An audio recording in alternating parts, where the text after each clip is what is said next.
Guys, today we're going to start a new lesson. It's time to start a new lesson. We're going to start a new chapter, even chapter 10 in our text, titled Topics in Analytic Geometry.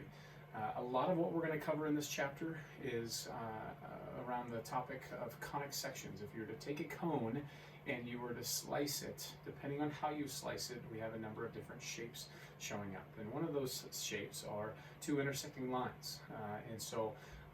In this first lesson, we're going to take a look at lines.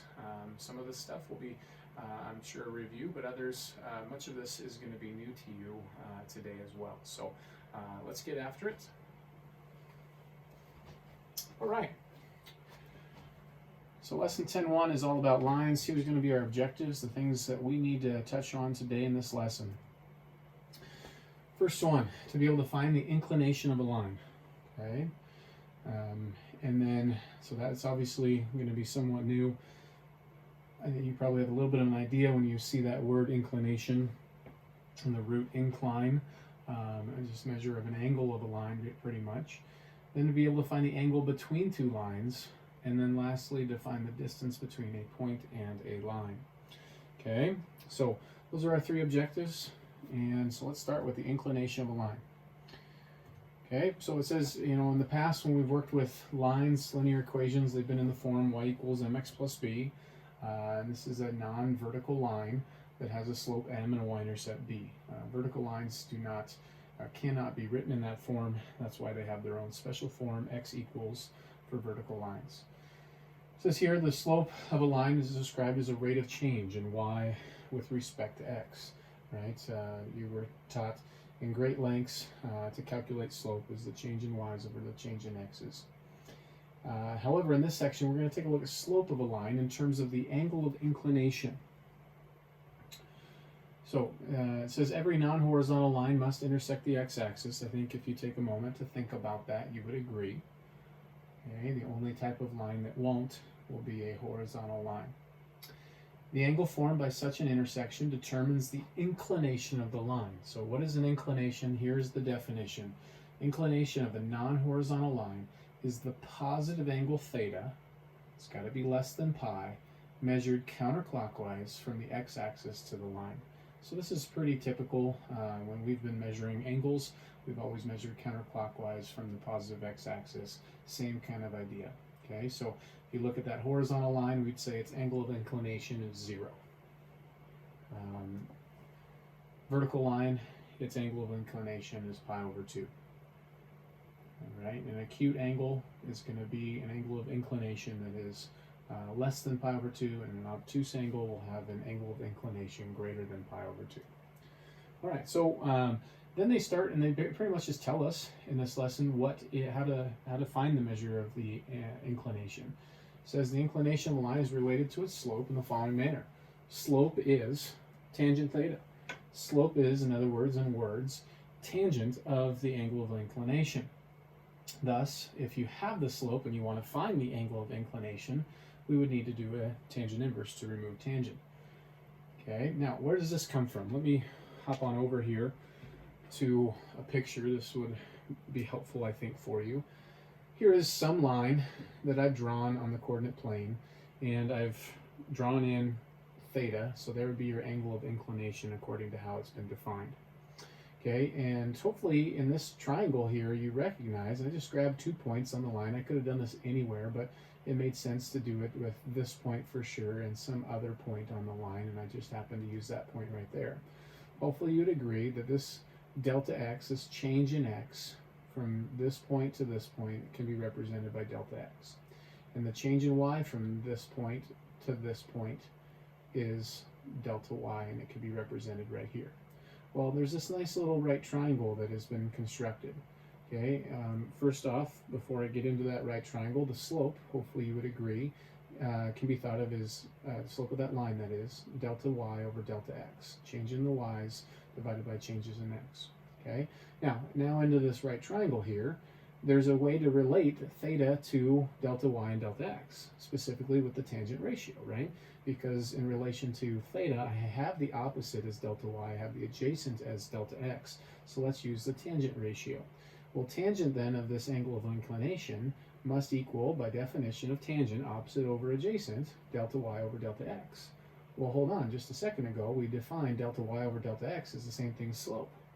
So this is where we derive then from, this is where we derive that angle of inclination information of tangent theta is just equal to m. Okay?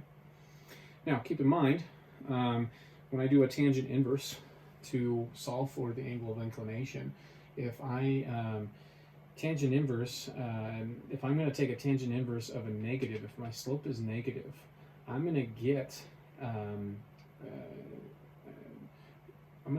angle that is a negative angle, because tangent inverse is restricted to these two quadrants, okay, where I'd have a range in these two quadrants, and the only one of these two quadrants where my tangent ratio is negative is down here. And so if I was to use a calculator to go ahead and find my angle of inclination, and I end up getting a negative answer, that's dealing with a line that has a negative slope. Let me just draw in a second line, something like this.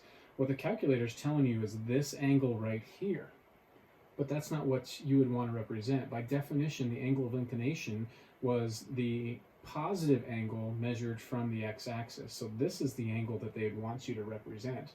And so what's the obvious, hopefully obvious, connection between this angle that's negative and this one? This is a pi away, right? So whatever angle that you get by doing a tangent inverse, and if it's negative, that is, you can just go ahead and add pi to it, and that would be the actual angle of inclination. Okay, so that's how you'd handle if you had a line that had a negative slope and you're trying to find the angle of inclination. All right, so hopefully that helps. Let's take a look at an example next. Here's an example, something like I might be asking, okay, well, what am I gonna be asked to do with this? Here's one example. To be able to find the inclination of the line x minus y equals 2. Okay, so I've gone ahead and copied that on over. Find the inclination of the line x minus y equals 2. Well, keep in mind, what we just learned is that the tangent of this angle of inclination is equal to the slope. Well, so if I'm asked to find this, then I need this. This is the only other unknown in this equation. So let's find the slope. Okay, so if x minus y happens to equal 2, and I wanted to solve for y, to put this in slope-intercept form, something that's easier for us to see, I could move this y over by addition and the 2 over by subtraction, and we get y by itself is equal to x minus 2. Okay, and if that's the case, what's our slope? Our slope is 1. Okay, so then back to our problem, that tangent of theta equals 1. Well, we can answer this in our heads by saying, if I'm trying to solve tangent of theta equals 1, I'm looking for what angle is tangent 1? At what angle is my sine over my cosine ratio 1? Well, in order for a ratio to equal 1, both the numerator and the denominator have to be the same thing. So I'm looking for what angle is sine and cosine the exact same thing. And for my excellent trig students, you're all shouting out, oh, at the pi over 4 or 45 degrees, because we get our root 2 over 2's for both of them. You're exactly right. We have our angle of inclination is going to be 45 degrees in this example, or pi over 4. And I think a fair amount of the questions in the homework might say give your answer in both radians and degrees, so pay attention to those directions. Either answer really is suffice. I'm more tempted to just continue with pi over 4 myself, but both are equivalent. Okay, so that's how we can do that first example. Make sure I'm not cuckoo. Too cuckoo, that is. Let's see here. Okay, slope of the line is 1. So its inclination is determined from the equation tan theta equals 1. And it follows that we get, by taking the inverse tan, pi over 4, or 45 degrees. So that's good. All right, next, let's move on to our second objective, and that is, how do I find the angle between two lines?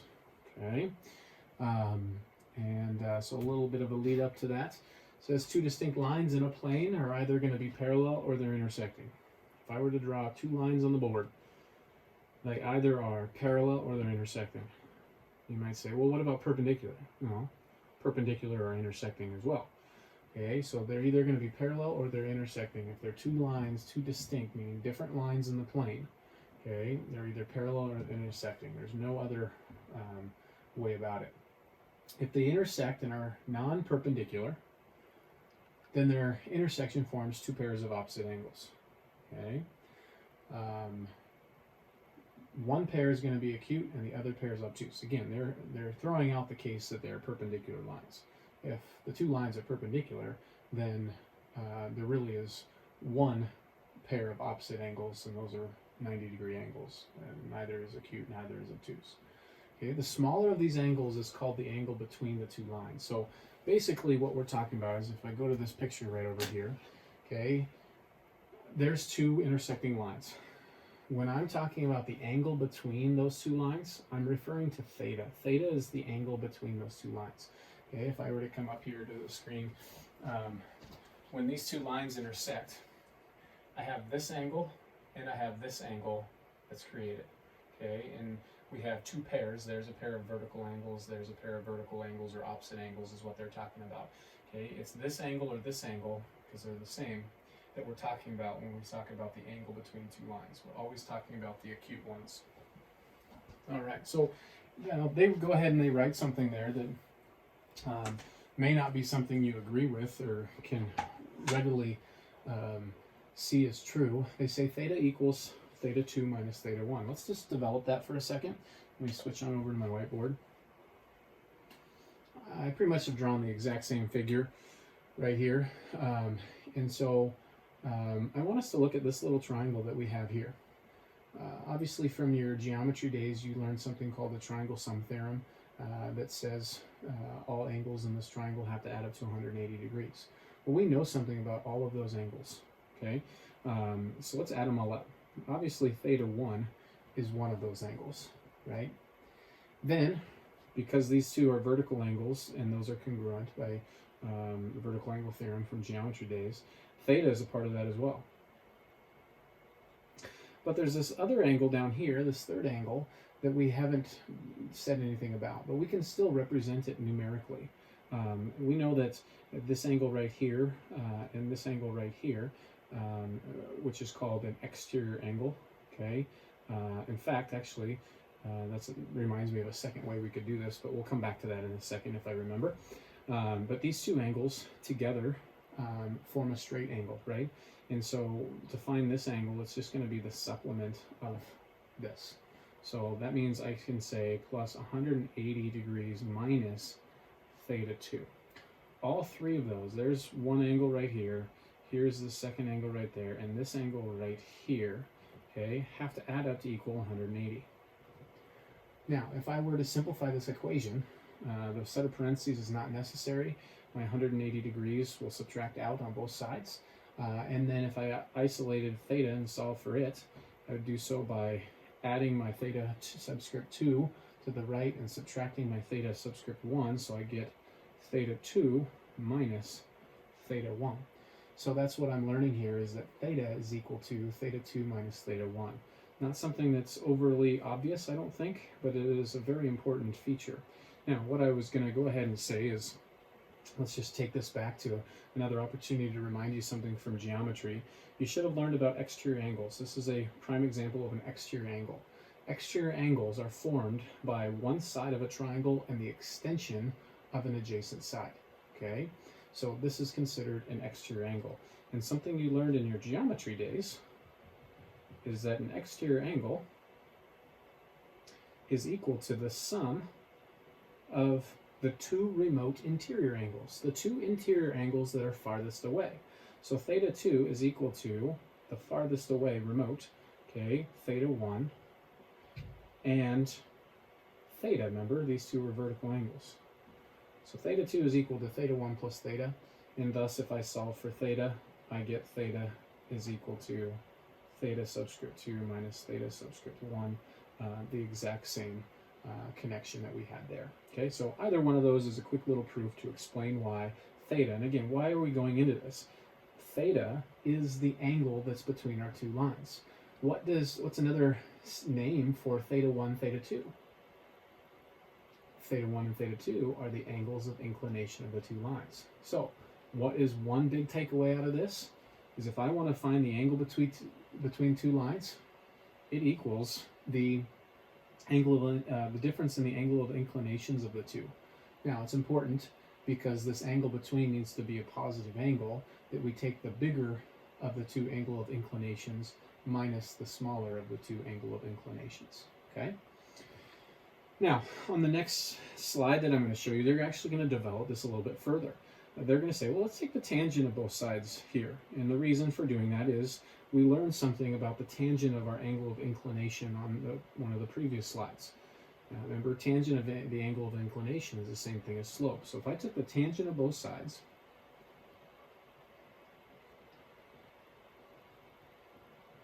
you'd have that. Okay? Well, let's keep developing this further. Back in a previous chapter, we talked about trigonometric formulas for trig functions of sum and differences of angles. There was one I didn't force you to memorize, so if you needed to reference it, that's fine. But there was a formula for the tangent of a difference, and it said the numerator basically is distributive property, even though that's not a legitimate thing to do with a function. Tangent of theta 2 minus tangent of theta 1, all divided by 1, and then this always had the opposite sign of what this was, so plus, and then it was the product. And I'll go ahead and do tangent theta 1 times tangent theta 2. Okay? Now, what are these? Well, tangent of theta 2, right, from our previous, remember we said tangent of theta is equal to m. So then tangent of theta 1, tangent of the angle of inclination, is equal to the slope. So tangent of theta 2, as this starts, would be the same thing as the slope of line 2. Minus, if tangent of theta 1 is equal to slope, that would be then the slope of line 1, all divided by 1 plus, there's my tangent theta 1 and tangent theta 2 again, so this would be m1 times m2. And thus, we come up with a new formula that might be profitable for us at some point. It is the tangent of the angle between. Again, this is not necessarily an angle of inclination. That's why they didn't put a subscript on this. The tangent of the angle between two lines is equal to the bigger slope minus the smaller slope, all divided by 1 plus the product of the slopes. Okay, now we can actually perfect this formula a little bit further by doing the following. See, the order in which we subtract matters. But if we don't want to worry about the order of subtracting, we can go ahead and put absolute values around this. Okay, so if I did m1 minus m2 all over 1 plus m1 times m2, this would also equal tangent theta.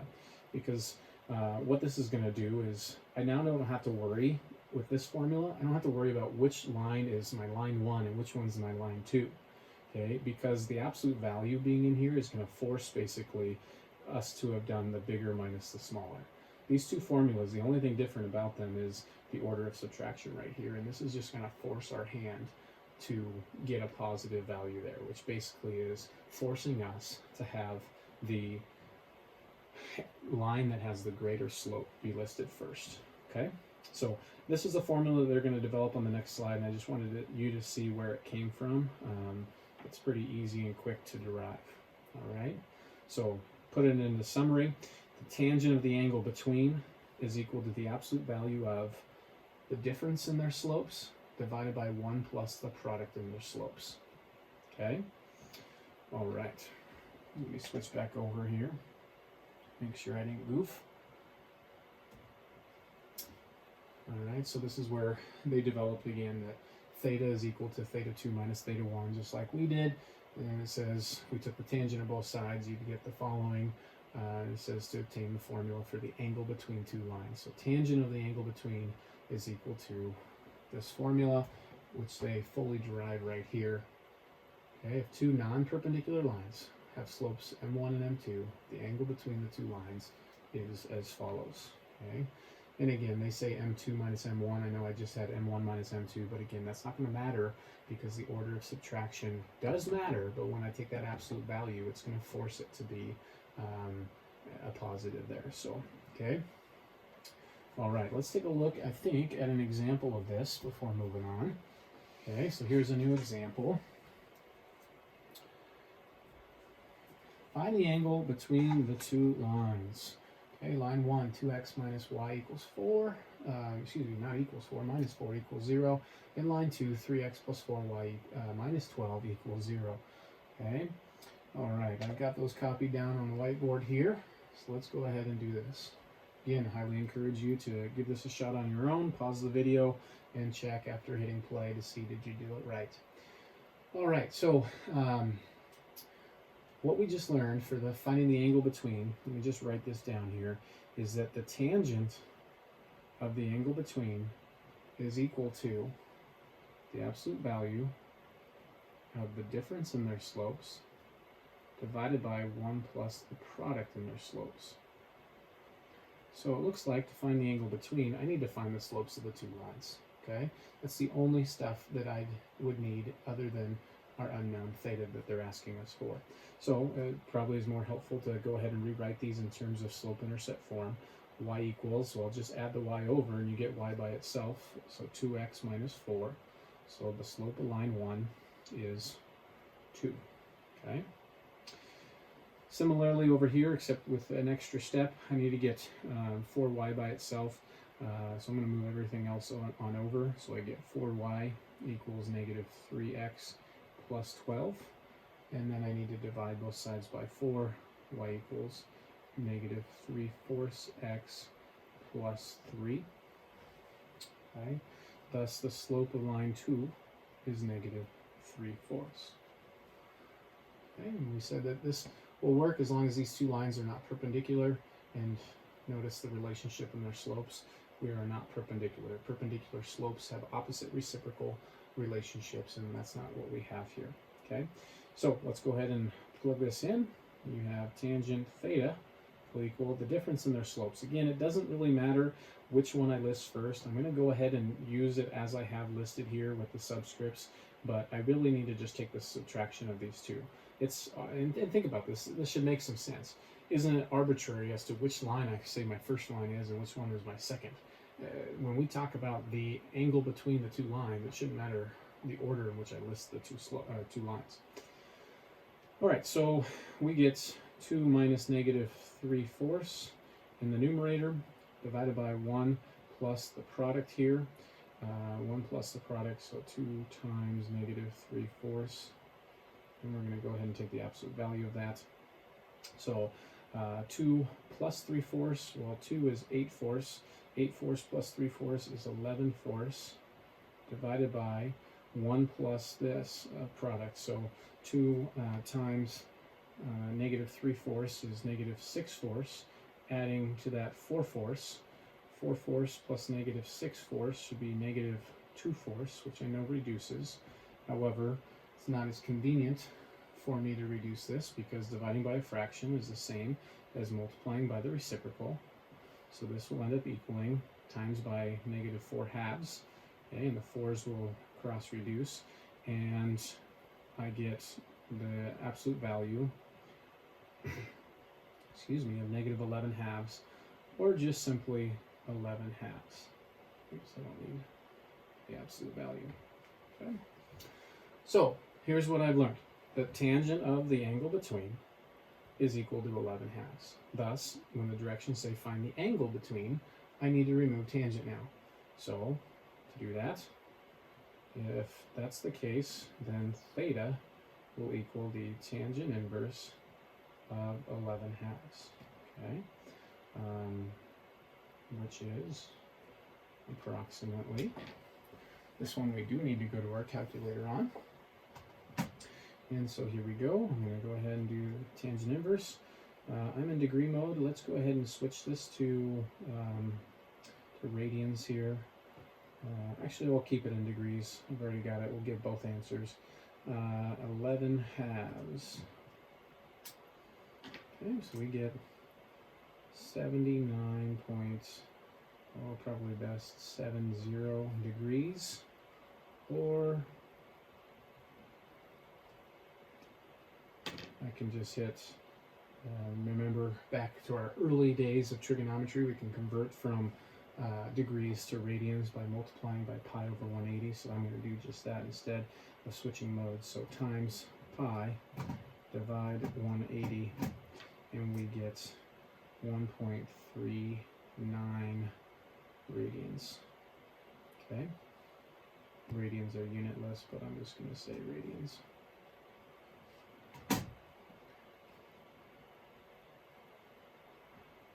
All right, so that's my angle between. A good good thing that you could do to check is you could actually go back and graph these two lines and take a look. Does this check for reasonableness? And I think you're going to find that it does. Okay, so let's head back to the PowerPoint and make sure that I didn't goof, because that happens. So the two lines have slopes of 2 and -3/4. We concurred, we agreed with that. And then substituting that information in here, they get the tangent of the angle between is equal to the absolute value of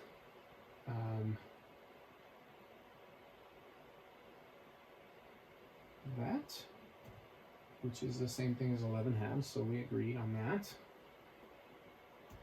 And then arctan, or tangent inverse of 11/2, produces 1.391. They went to one extra decimal place for radians, okay, or 79.70 degrees, which we agreed with. So there they've done what I suggested as an option for you of graphing the two lines.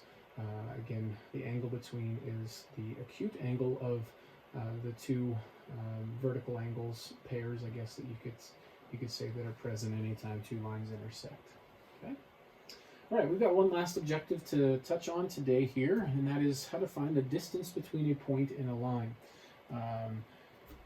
This is a pretty lengthy proof to generically explain how to find the distance between a point and a line. If you're curious, I think I will link it to my plan book site for you to see. I've done it through the years. If we were still meeting face to face, I'd probably at least have it on the board to greet you one day. It's, like I said, a pretty lengthy proof, but something I think you could follow. It's kind of fun to see math filling a board, but I'm not going to do it here in the basement of my home, because I would not be able to fit it on one of these whiteboards very easily. All right. So when we talk about, by the way, the distance between a point and a line, this would be something that you would have learned in geometry. There's all kinds of distances that we could reference when we talk about a distance from a point to a line, but when we refer to the distance from a point to a line, we're always referring to the shortest distance, which happens to be the perpendicular distance from that point to the line. And so that's what you see pictured here in figure 10.6. That distance D in pink, that is the distance that we are referring to when we are saying, when we're finding the distance from a point to a line, okay? This is something that, that I think you've done in the past. You find the slope of the line, you find its perpendicular slope, so it's opposite reciprocal slope. Use that slope with the point x1, y1 there, find the equation of that line, then you're going to use the equation of that line, the equation of the other line, find its intersection point using a system, and from there you get your x2, y2, and then you can use your distance formula to finish things out. That's kind of the blueprint of how this proof works. You could try it on your own. It's not above you by any means to come up with this, but this is a generic way to real quickly, easily come up with what is the distance between a point and a line. So there's something that you need to make sure that you are aware of when you apply this this rule or this theorem. It's not called a theorem, but the distance between the point x1, y1 and the line ax plus by plus c equals 0. It's so important that you realize that the line has to be in that form before you can utilize this, because that's where we're going to get those coefficients a, b, and c from. Okay, so your very first step, if you're trying to utilize this formula for finding the distance between a point and a line, is to rewrite your equation in that standard form, general form, I guess our book called it, ax plus by plus c equals 0. Okay, that's where we're going to get the coefficients. So what does this say? This says that the distance between a point and a line that's in that special form is equal to the absolute value of basically that equation of the line evaluated at your point, all divided by the square root of a squared plus b squared. So the square root of the sum of the squares of the first two components. So anyways, we'll take a look at an example of this here in a moment that I think will help. And this is not terribly challenging to do. The hardest part is remembering this formula, to be honest with you. Okay, so let's take a look at one last application question. Okay, so that absolute value is important. Let me just mention this. We all know that distances are always positive, and so that's what forces that to be the case. The square root is the result of a square root is always positive, so we don't have to worry about that absolute value extending down there. Okay, and besides, anytime you square something, you get a positive. So a squared is positive, b squared is positive. Adding a positive and another positive still makes a positive. Taking a square root of a positive is always a positive. So the denominator is never going to be negative. It's just the numerator that has the potential for that. And so that's why we need that absolute value in there. All right, so here is a sample problem. It says find the distance between the point 4, 1 and the line y equals 2x plus 1. Okay, so I'm going to go ahead and switch on over here to this. And so I've copied down the example right here, and we just learned, let me copy down the formula we just learned. The distance between a point and a line is equal to the absolute value of a x sub 1 plus b x y sub 1 plus c, that all in absolute value, divided by the square root of a squared plus b squared. Okay. All right, so if you recall, one of the last things I said on that previous slide is the very first thing that we need to do if we're going to find the distance between a point and a line is we need to convert this into the general form. So I need to get this in ax plus by plus c equals 0 form. So that means everything basically on this left side of the equation, or this y on this other side. I find that would be easier, and then the symmetric property of an equation we can go ahead and apply. So it looks like 2x minus y plus 1 is going to equal 0 by just bringing the y onto the other side. Okay, so the distance then between this point 4, 1 and this line right here is going to equal the absolute value of a 2 times x1, that's the x coordinate of our point, 4, plus b, so this is really minus, my b is -1, so there's my -1, times the y value of our point, 1, plus our constant, 1, all divided by the square root of a squared plus b squared, 2 squared plus -1 squared. Okay? And then just compute. So 2 times 4 is 8. 8 take away 1 is 7, but add 1 is back to 8. So I have 8 in my numerator divided by 2 squared is 4, -1 quantity squared is 1, added together, that's the square root of 5. So it looks like as an exact value, we have 8 divided root 5, or better yet, when rationalizing, 8 root 5 over 5. Okay, and of course we could say, well, what is that? Well, 8 divided root 5 is 3.58 would be the best rounding to 2 decimal places, units. Okay, now, again, we can check for reasonableness. Let's do this real fast. Let's graph that line. Super easy to graph because it was given to us in slope-intercept form. Y-intercept of 1, a slope of 2. Rise 2, run 1. So here is our line, and then the point 4, 1. 4, 1. Okay, so I would say probably in a geometry class you were actually asked to find this distance right here. Okay, so this is the distance that we just found, this perpendicular distance.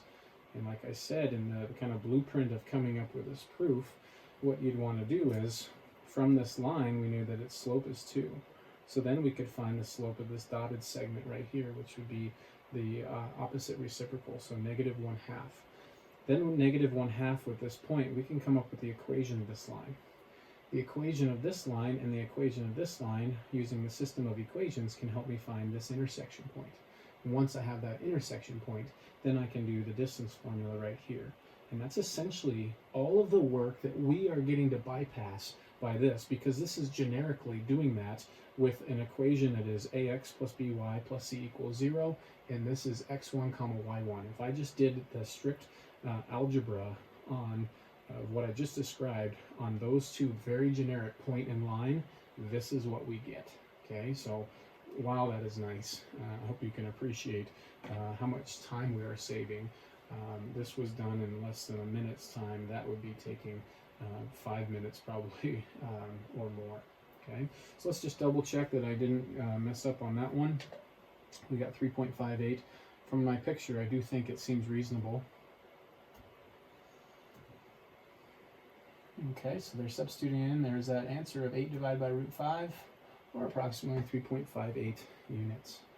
Okay, and they are checking for reasonableness. Their picture looks similar to mine. It sure does seem like that could be roughly 3.5 units there. Okay. All right. Well, that kind of does it for this lesson. In this lesson, there was 3 things that we were looking at. We were looking at defining what is the inclination of a line. We were also looking at how to find the angle between 2 lines, and then also how to find the distance from a point to a line. So quick little recap here. The angle of inclination, we learned that the tangent of that angle of inclination is the same thing as slope. Okay, to find the angle between, we said that the tangent of the angle between is equal to, let's see if I can remember this, the absolute value of the difference in their 2 slopes divided by the 1 plus the product of their 2 slopes. Okay, and then lastly, we just looked at the formula for the distance from a point to a line, where you've got to get that formula into the formula of the equation of the line in that standard or general form, and then we can go ahead and apply that formula. Okay, so anyways, hopefully this was helpful to provide the instruction that you would need to be successful with this lesson 10.1, and be watching for your assignment that comes along with this. And as always, please be safe. I hope you are safe. I hope you're doing well, and reach out to me with any questions that you have. Otherwise, we'll talk to you later.